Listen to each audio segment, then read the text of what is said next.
Hello நண்பர்களே, வணக்கம். நான் உங்கள் பிரியா. நம்ம இன்றைக்கி பார்க்க போகிற பதிவு என்ன அப்படின்னு பார்த்தீங்கன்னா, எல்லார் வீட்லேயுமே இருக்கக்கூடிய ஒரு பொருள் என்ன அப்படின்னு பார்த்தீங்கன்னா, நம்மளுக்கு நம்ம தினசரி யூஸ் பண்ணக்கூடிய பொருள் தான்.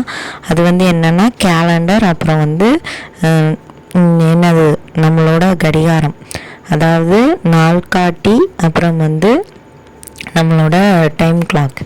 இது ரெண்டையும் எந்த திசையில் வச்சுட்டு வந்தோம் அப்படின்னா, நம்ம வீட்டில் இருக்கக்கூடிய அந்த எதிர்மறை ஆற்றல்கள் நீங்கி எப்போதும் நேர்மறை ஆற்றல் வீட்டில் இருக்கும். அப்புறம் பிரச்சனையே இல்லாமல் இருக்கிறதுக்கு இதை எந்தெந்த திசைகள்லாம் மாட்டினா குடும்பத்தில் எந்த விதமான பிரச்சனைகளும் வராது. ஸோ இதை பற்றி தான் நம்ம இந்த பதிவில் பார்க்கலான்னு இருக்கோம். ஸோ அதுக்கு முன்னாடி நம்ம சேனலை நீங்கள் சப்ஸ்கிரைப் பண்ணாமல் பார்த்துருந்தீங்க அப்படின்னா மறக்காமல் சப்ஸ்கிரைப் பண்ணி நம்ம சேனலுக்கு சப்போர்ட் தாங்க.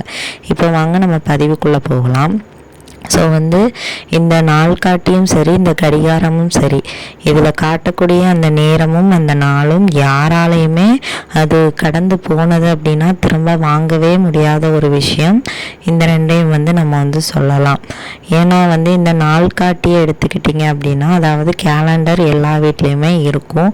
ஸோ நம்மளுக்கு இந்த நாள்காட்டி நம்ம வீட்டோட பொருளாதாரத்தையும், அப்புறம் நம்மளுக்கு இன்றைக்கி என்ன நாட்கள், என்னென்ன நடக்க போகுது, இதெல்லாம் பற்றி தெரிஞ்சுக்கிறதுக்கான நல்ல நேரம், அது எல்லாத்துக்குமே.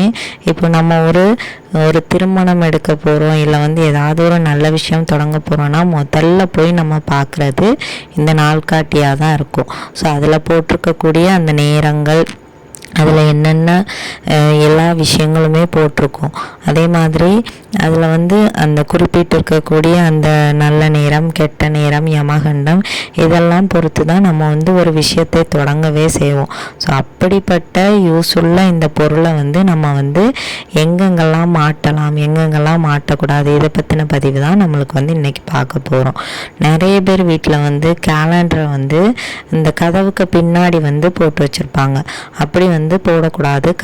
கதவுல மகாலட்சுமி தாயார் வாசம் செய்கிறதுனால அதுக்கு பின்னாடி நம்ம இந்த நாள்காட்டியை போட்டுட்டு வரும்போது அது ஒரு எதிர்மறை ஆற்றலை கொண்டு வருமா.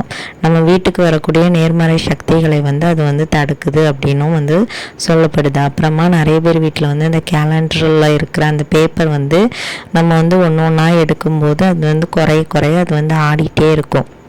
ஸோ அந்த மாதிரி ஆடும்போது நம்ம வீட்டில் நிறைய விதமான பிரச்சனைகள் வருமா. ஸோ உங்கள் வீட்டில் அந்த மாதிரி இருந்தது அப்படின்னா அதில் மறக்காமல் ஒரு பின்னோ இல்லை ஒரு ரப்பர் பேண்டோ போட்டு வச்சுருங்க. நம்ம ஏன் இந்த கேலண்டரை பற்றி இப்போ பெருசாக பார்த்துட்ருங்கோம் அப்படின்னு பார்த்தீங்கன்னா, இந்த நல்லவங்க செய்யாத ஒரு விஷயத்த கூட இந்த நாளும் கோளும் செய்யும் அப்படின்னு சொல்லப்பட்டிருக்கு சாஸ்திரங்களில். ஸோ அதனால் இது நம்மளோட உடல்நிலைகளை கூட மாற்றத்தை ஏற்படுத்தக்கூடியது. ஸோ அதனால தான் நம்ம இந்த பதிவை இன்றைக்கி கொடுக்குறோம். அப்புறம் நிறைய பேர் வீட்டில் பார்த்தீங்கன்னா கேலண்டரில் சாமி படம் இருக்குது அப்படின்னு சொல்லிட்டு பூஜை அறை பக்கத்தில் வச்சு அதில் பூஜை பண்ணிட்டு வருவாங்க. ஸோ அந்த மாதிரி பண்ணக்கூடாது. அதில் ஒரு சில பேர் பார்த்திங்கன்னா அந்த கேலண்டர் முடிஞ்சு போனதுக்கப்புறமும் அதில் அவங்களுக்கு பிடிச்ச சாமி படம் இருக்குது, பிடிச்ச சீனரி இருக்குதுன்னு சொல்லிட்டு தூக்கி போடாமலே வச்சுருப்பாங்க. இதை ஏன் பூஜை அறையில் நம்ம வைக்கக்கூடாதுன்னா, அது இப்போ நீங்கள் இந்த இயர் கேலண்டர் யூஸ் பண்ணிகிட்ருக்குறீங்க அப்படின்னா இந்த இயர் முடிஞ்சதுமே அது ஒரு ஜஸ்ட் ஒரு தான் நம்ம அதை தூக்கி போட்டுருவோம். ஸோ தூக்கி போடக்கூடிய அந்த பொருட்களை நம்ம பூஜை அறையில் வச்சு வழிபடக்கூடாது. அதனால தான் அதில் சாமி படம் இருந்தாலும் சரி, எந்த படங்களாக இருந்தாலும் சரி, அதை நம்ம பூஜை அறையில் வைத்து வழிபாடுகள் செய்யக்கூடாது. அதே மாதிரி இந்த கேலண்டரில் இந்த அகோரமான படங்கள், அப்புறம் இந்த சோகமான படங்கள், அப்புறம் இந்த காய்ந்து போன மரங்கள், அப்புறம் பாலடைந்த இந்த பில்டிங்கு, இந்த மாதிரி இருக்கக்கூடிய அந்த கேலண்டர்கள்லாம் வீட்டில் மாட்டக்கூடாது. வீட்டில்னு இல்லை, எங்கேயுமே அந்த கேலண்டரை நம்ம மாட்டக்கூடாது. அது எதிர்மறை ஆற்றலை வீட்டுக்கு கொண்டு வரும். வீட்டில் பொருளாதார பிரச்சனைகளை ஏற்படுத்துமா. அப்புறம் ஒரு சில பேர் பார்த்திங்கன்னா அவங்களுக்கு பிடிச்ச அந்த படம், சாமி படம் இருக்குன்னு சொல்லியிருந்தேன், அந்த படம் இருக்குதுன்னு சொல்லிட்டு அந்த கேலண்டர் அட்டையை அப்படியே போட்டுட்டு அதுக்கு மேலே அடுத்த கேலண்டரை போடுவாங்க. ஸோ அந்த மாதிரி போடவே கூடாது. அந்த மாதிரி போடும்போது குடும்பத்தில் கணவரோட வருமானத்தில் தடைகள் ஏற்படுமா. ஸோ உங்கள் வீட்டில் நீங்கள் அந்த மாதிரி பண்ணுறீங்க அப்படின்னா இமீடியட்டாக அதெல்லாம் செய்யாதீங்க. முதலே சொன்ன மாதிரி நம்ம வந்து கதவுக்கு பின்னாடி இந்த கேலண்டரை மாட்டும் போது வீட்டில் வந்து அதிகப்படியான சண்டைகளும் ஒரு பதட்டமான நிலைமைகளும் படபடப்பும் வந்து இருக்குமா. கணவன் மனைவிக்குள்ளே வந்து எப்போதுமே வந்து சண்டை வந்து கொண்டே இருக்குமா. இந்த கேலண்டரை வந்து நம்ம வந்து எந்த திசையில் மாட்டினா வந்து நம்மளுக்கு வந்து கரெக்டாக இருக்கும் அப்படின்னு பார்த்தீங்கன்னா, கிழக்கு சுவரில் வந்து மேற்கு திசை நோக்கி இருக்கிற மாதிரி மாட்டலாம். அப்படி மாட்டும்போது நம்ம வீட்டில் வந்து பொருளாதார பிரச்சனைகளை வந்து எந்த விதமான தடையும் இல்லாமல் செல்வ செழிப்பாக இருப்பதற்கு இந்த திசை வந்து நம்மளுக்கு வந்து உதவியாக இருக்கும். இல்லாட்டி வந்து எந்த திசையில் மாட்டலாம் அப்படின்னு பார்த்தீங்கன்னா, வடக்கு பக்கம் இருக்கிற சுவரில் வந்து தெற்கு திசை நோக்கி வந்து நம்ம வந்து மாட்டணுங்க. வடக்கு திசை வந்து குபேரரோட திசையாச்சு, அதில் வந்து ஏன் மாட்டணும் அப்படின்னு கேட்டிங்கன்னா, நம்ம வந்து அந்த கேலண்டரில் வந்து அந்த நாட்களை வந்து கிழிக்கும் போது நம்மளோட முகம் வந்து குபேர திசையான வடக்கு திசையோ இல்லை வந்து கிழக்கு திசையோ பார்த்து வந்து இருக்கலாமா. எக்காரணம் கொண்டும் நம்ம வந்து தெற்கு திசையாகிய யமன் திசையை பார்த்து வந்து நம்ம வந்து அந்த கேலண்டர் பேப்பர் கிழிக்கும் போது அந்த திசை வந்து இருக்கக்கூடாதான். அப்படி இருந்துச்சு அப்படின்னா அது வந்து அபசகுணமாக வந்து சொல்லப்படுது. வடக்கு திசையில் இருக்கிற செவரில் வந்து தெற்கு திசை நோக்கி நம்ம வந்து மாட்டும்போது செல்வ செழிப்புக்கு வந்து எந்த விதமான குறைவும் இருக்காது அப்படின்னு வந்து சொல்லப்படுது. எதுக்காக நம்ம வந்து குறிப்பிட்ட இந்த திசைகளெல்லாம் வந்து சொல்கிறோம் அப்படின்னா, நம்ம வந்து தவறான திசைகளில் வந்து இந்த கேலண்டர் அப்புறம் வந்து அந்த கடிகாரம்லாம் மாட்டி வைக்கும்போது அது வந்து நம்மளோட கணவரோட வருமானத்தையும் வந்து பாதிக்குமாம். அதே மாதிரி வீட்டில் வந்து பொருளாதார பிரச்சனை, வருமானம் பாதிச்சினாலே பொருளாதார பிரச்சனைகள் வந்து வந்துடும். அதே மாதிரி குடும்பத்தில் இருக்கிறவங்களுக்கு எப்போவுமே வந்து உடல்நல குறைவு வந்து இருந்துகிட்டே இருக்குமா. ஸோ அதனால் வந்து நீங்கள் வந்து கரெக்டான திசையில் வந்து உங்கள் வீட்டில் கேலண்டரில் மாட்டி வச்சுக்கோங்க. அடுத்ததாக நம்ம வந்து பார்க்கக்கூடியது வந்து கடிகாரம். இந்த கடிகாரத்தை வந்து நம்ம வந்து எப்படியெல்லாம் வந்து கரெக்டான ஒரு திசையில் வந்து வைக்கிறோமோ அந்த அளவுக்கு நம்ம வீட்டில் வந்து செல்வ செழிப்புக்கு வந்து குறைவாக இருக்காதாம். ஏன்னா அப்படின்னா நம்ம வந்து இந்த கடிகாரத்தை வந்து இப்போ வந்து என்னென்னலாமோ கடிகாரம் வந்து வர ஆரம்பிச்சிச்சு.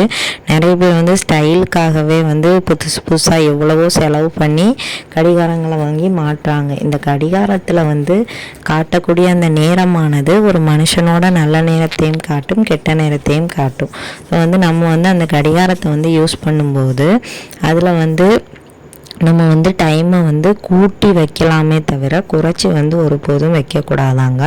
அப்படி வைக்கும்போது நம்மளுக்கு வந்து நிறைய எதிர்மறையான ஆற்றல்களை அது வந்து கொண்டு வருமா.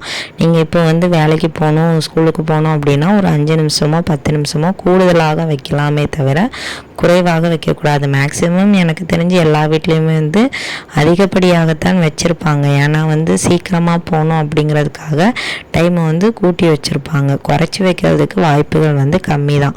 நம்ம வந்து எந்த அளவுக்கு அந்த டைம் மேக்ஸிமம் 5 நிமிஷம் வந்து வைக்கலாமாம். அதுக்கு மேலே வைக்கிறதுக்கு வந்து என்ன அர்த்தம்னு வந்து தெரியலை.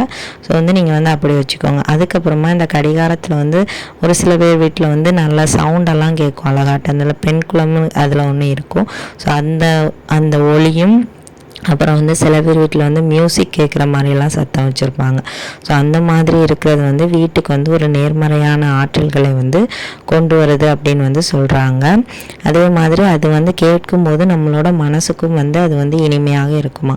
நிறைய பேர் வீட்டில் வந்து கதவு அந்த ஃப்ரெண்ட் வாசல் கதவுக்கு மேலே வந்து கடிகாரம் வந்து மாட்டி வச்சுருப்பாங்க. அந்த மாதிரி மாட்டவே கூடாதாங்க. அந்த மாதிரி மாட்டும்போது வீட்டில் வந்து நிறைய பிரச்சனைகள் வருமா. அது வந்து எதிர்மறை ஆற்றல்களை வந்து நம்ம வீட்டுக்கு வந்து கொண்டு வருது அப்படின்னு வந்து சொல்லப்பட்டிருக்கு. ஸோ உங்கள் வீட்டில் அந்த மாதிரி இடத்துல வந்து கடிகாரத்தை வந்து தெரிஞ்சு கூட மாட்டிடாதீங்க. அதுக்கப்புறமா வந்து இந்த கடிகாரம் மாற்றுறதுனால செய்யக்கூடிய ஒரு சில தவறுகளால் நம்ம வீட்டில் வந்து நிறைய விதமான பிரச்சனைகள் வந்து வருதுங்க. இது வந்து நம்மளுக்கே தெரியாது, ஆனால் வாஸ்து சாஸ்திரங்கள்லாம் இதை பற்றி சொல்லப்பட்டிருக்கு. ஸோ வந்து தெற்கு திசையில் வந்து கடிகாரத்தை வந்து எந்த காரணத்தை கொண்டும் மாட்டவே கூடாதாம். ஆனால் வந்து இந்த வடக்கு திசையில் வந்து பார்த்திங்கன்னா, வடக்கு திசையில் வந்து நம்ம எல்லாருக்குமே தெரியும் குபேரருக்கு உகந்த திசை. ஸோ அந்த திசையில் வந்து நம்ம வந்து கடிகாரத்தை மாட்டும்போது நம்ம வீட்டுக்கு வந்து செல்வ செழிப்புக்கு வந்து எந்த விதமான குறைவும் இருக்காதாம். வடக்கு திசையில் மாற்றுறதுக்கு உங்களுக்கு வந்து வாய்ப்புகள் கிடைக்கல அப்படின்னா கிழக்கு பக்கமாக இருக்கிற அந்த கிழக்கு திசையை நோக்கி இருக்கிற அந்த செவரில் வந்து நீங்கள் வந்து கடிகாரத்தை வந்து மாட்டலாம். நிறைய பேர் வந்து படுக்கை அறையில் வந்து கடிகாரம் மாட்டி வச்சுருப்பாங்க.